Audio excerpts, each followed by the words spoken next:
안녕하세요. 미주마입니다. 요즘 한국 축구 많이들 보시죠? 월드컵 시즌이어서 밤잠 설치면서 보시는 분들도 계실 것 같고, 진짜 답답한 순간이 너무 많았죠. 그리고 요 근래 요 며칠, 3일, 4일 동안 가장 많이 들었던 말, 아직 경우의 수가 남았습니다. 이 얘기 너무 많이 들었고, 또 그 경우의 수에 기대가지고, 이 9개 중에서 3개 맞으면 된다. 6개 중에 3개 맞으면 된다. 뭐 했는데 지금 결국은 그 빙고 9개 중에 하나만 맞았잖아요. 정말 이 처절한 빙고 게임을 하면서 '이게 맞아? 어디서부터 잘못된 거지?' 이런 생각하기도 했고, 처음에는 아마 다들 희망이 있었을 거예요. 그 다른 팀들도 그 경우의 수를 같이 따진다는 거를 간과했던 거죠, 우리가. 그래서 '아 이거 끝난 게 아니구나.' 막 이렇게 생각을 했는데, 또 냉정하게 생각해 보면 이게 지금 좋은 상황이 전혀 아니었던 거죠, 뒤돌아서 생각을 해 보면. 제가 이걸 보면서 '아 이거 투자도 좀 비슷하다.'라는 생각을 했어요. 그래서 우리가 투자에서도 이 경우의 수에 너무 많이 의존할 때가 있지 않나 생각을 해 봤습니다. 뭐 예를 들어서 금리가 내려가면 오른다. 물가가 잡히면 뭐 오를 수 있다. 실적이 잘 나오면 오를 수 있다. 아니면 뭐 전쟁이 끝나면 오른다. 환율 내려가면 오를 거다. 연준이 좀 좋은 말 해주면 오를 수 있다. 이렇게 조건이 너무 많아지는 순간 이 투자가 너무 복잡해지죠. 왜냐하면 우리가 따져야 될 그 경우의 수들이 너무 많기 때문에.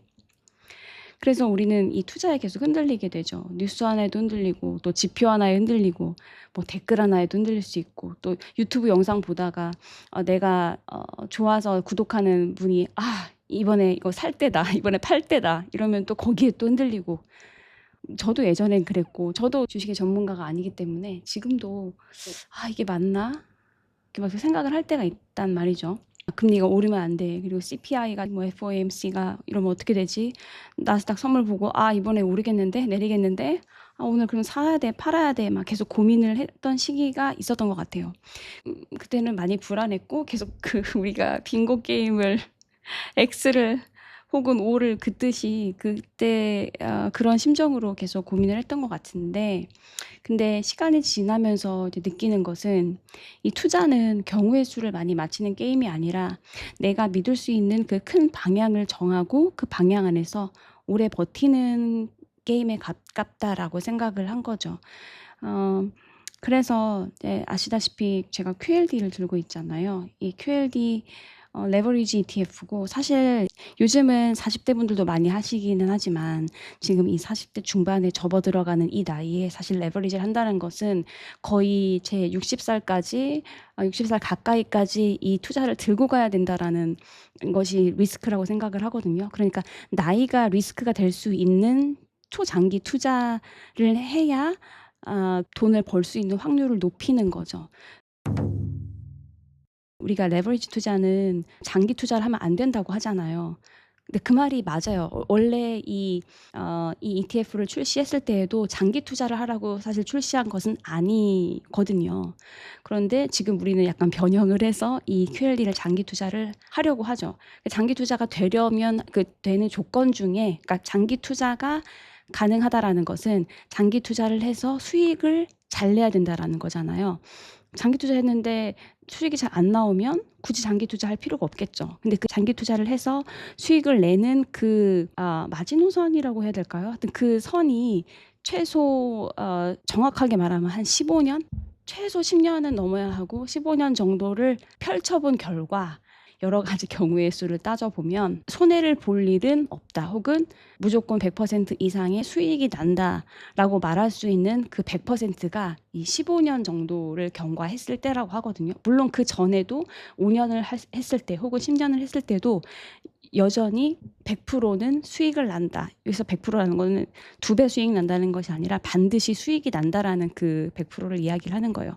그래서 사실은 이 QLD로 투자하는 이유는 조금 아이러니가 있죠. 빠른 시간에 2배까지는 아니어도 2배에 가까운, 혹은 최소 1배보다는 높은 수익을 거두려고 하는 게 이 QLD 투자잖아요.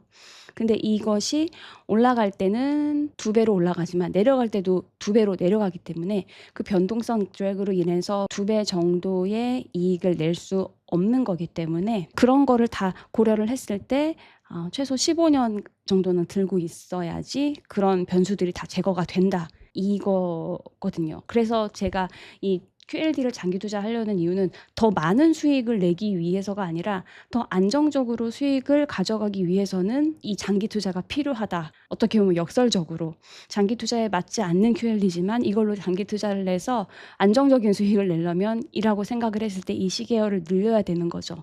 제 판단은 그렇습니다.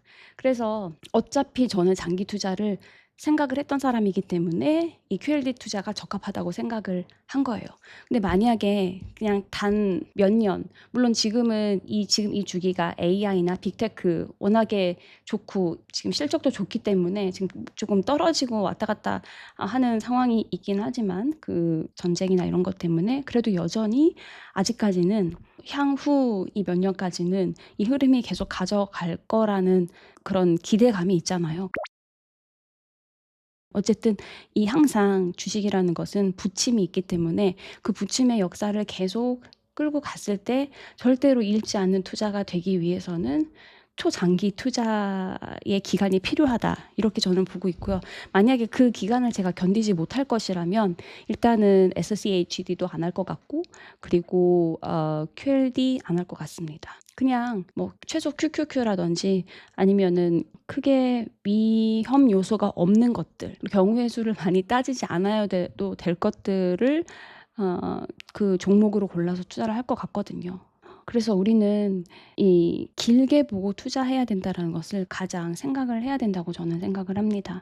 뭐 금리 때문에 혹은 뭐 실적 때문에 이런 중간중간에 당연히 조정이 올 거라고 생각을 해요. 우리가 물론 이제 몇 번씩 겪었기도 했고 또 뭐 그런 여러 가지의 그 경우의 수를 제가 이번에 월드컵 보면서 보니까 스포츠 토 하시는 분들 그 도박하는 마음으로 그 심정으로 봐야겠더라고요.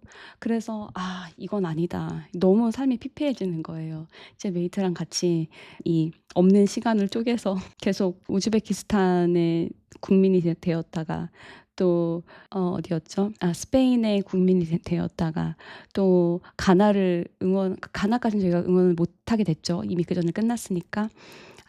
또 일본이 2점 차로 이기길 기다렸다가 너무 이렇게 끌려다니게 되더라고요. 그래서 어쨌든 거두절미하고 투자는 단순해야 된다고 생각해요. 근데 QLD는 단순하게 투자를 할 수는 없는 아주 위험한 단점이 존재하잖아요. 1일 2배 오르고 2배 빠진다라는 거. 그래서 저는 단순하게 생각을 했어요. 그냥 시장의 방향이 장기적으로 우상향할 것인가. 그리고 그 중심에 이 나스닥 100의 기업들이 있다.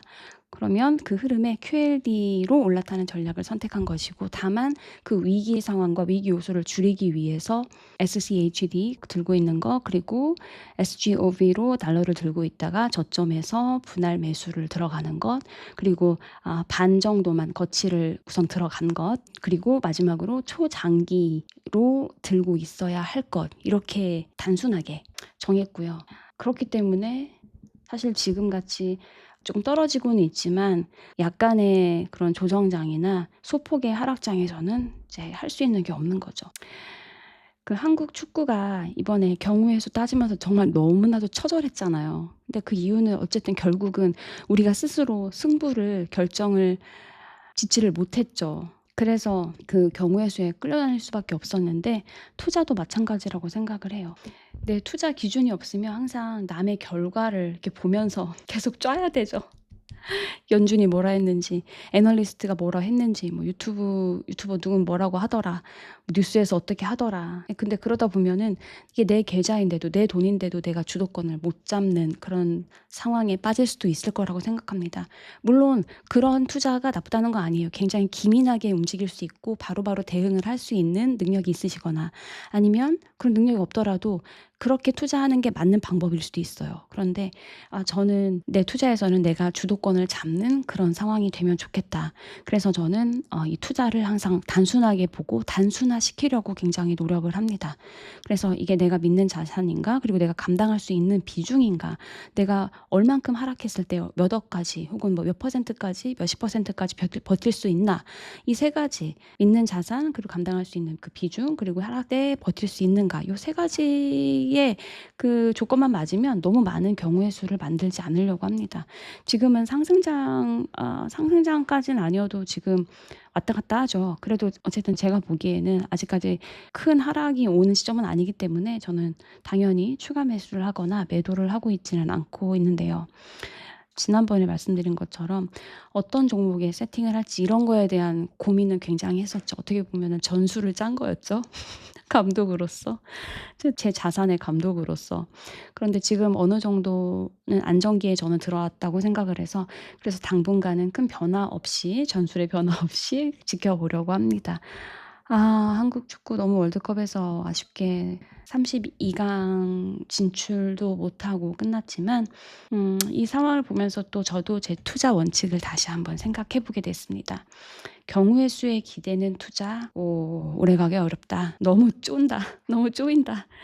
내가 믿는 큰 방향 정하고 그 방향 안에서 버티는 게 더 중요하겠다. 그래서 저는 오늘도 QLD 계속 들고 갑니다. 이 영상은 투자 추천이 아니라 제 개인적인 투자 기록이라는 거 항상 여러분 알고 계시면 좋겠고 여러분도 각자의 상황에 맞게 신중하게 판단하시길 바랍니다. 오늘 여기까지고요. 감사합니다. 안녕.